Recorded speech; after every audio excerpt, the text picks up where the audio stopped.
السلام علیکم ورحمۃ اللہ تعالی وبرکاتہ۔ معزز سامعین کرام، ابھی قربانی کا وقت چل رہا ہے، لہٰذا قربانی کے بارے میں کچھ بتانا بہت ہی زیادہ اہم اور ضروری ہے۔ لہٰذا بتانے سے پہلے میں آپ سے ایک ریکویسٹ کروں گا، گزارش کروں گا کہ آپ ہمارے مولانا عارف رضا اظہری یوٹیوب چینل کو سبسکرائب کر دیجئے اور اسی کو فیس بک پیج پر بھی دیکھ سکتے ہیں، اور فیس بک پیج کو بھی لائک کیجئے اور ویڈیو کو خوب زیادہ سے زیادہ شیئر کیجئے۔ حضرات محترم، قربانی کا معاملہ ہے اور قربانی کا مسئلہ ہے، جس طرح سے ہر مسلمان صاحب نصاب پر زکوٰۃ فرض ہے، اسی طرح سے ہر صاحب نصاب پر قربانی واجب ہے۔ قربانی واجب ہے۔ اب واجب ہونے کا معاملہ یہ ہے کہ جب آپ کے اوپر قربانی واجب ہو گئی ہے تو ہر حال میں آپ کو قربانی کرنے ہیں۔ اب جو نہیں کریں گے وہ صاحب گنہگار ہوں گے۔ اب بات یہاں آتی ہے کہ اگر کیا ایک گھر کے اندر 4 آدمی ہیں، 4 ممبران ہیں اور وہ سب صاحب نصاب ہیں، تو کیا وہ سب کے سب الگ الگ قربانی کریں گے؟ تو جی ہاں، سب الگ الگ قربانی کریں گے، سب اپنے اپنے نام سے قربانی کریں گے۔ اب جو ہے جیسا کہ ہمارے راجستھان میں مشہور بکرے کا ہے، اب جو ہے کسی کے پاس کم رقم ہونے کی وجہ سے یا زیادہ جو ہے قربانیاں ان کے گھروں میں ہونے کی وجہ سے وہ سوچتے ہیں 15,000 20,000 25,000 30,000 کی ایک بکرا لائیں گے۔ تو ایسے بھی جو ہے اگر 4 بکرا لاتے ہیں تو 1.25 لاکھ 1.5 لاکھ روپے تک کا معاملہ پہنچ جاتا ہے۔ تو ایسی صورتحال میں کیا کیا جائے؟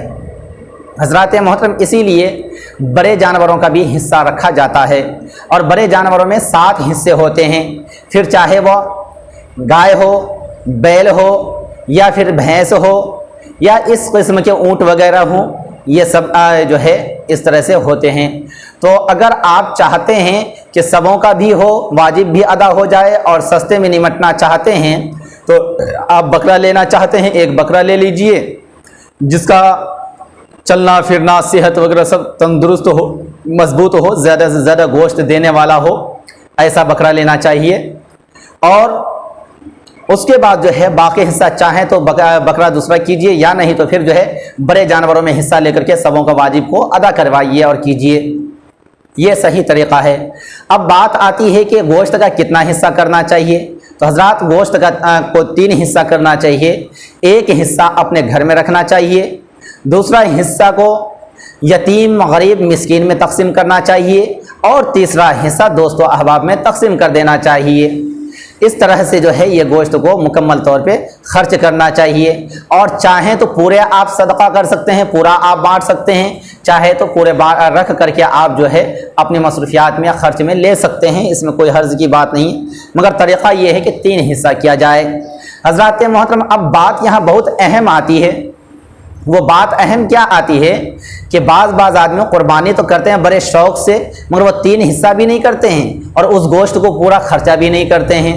وہ کرتے کیا ہے؟ ذبح کیا، قربانی کیا، کچھ بنا لیتے ہیں، باقی سارے گوشتوں کو فریز میں رکھ دیتے ہیں۔ حضرات محترم، فریز میں رکھ دیتے ہیں، مہینوں تک گوشت کو کھاتے ہیں۔ یہ طریقہ شرعاً غلط ہے، ایسا نہیں کرنا چاہیے۔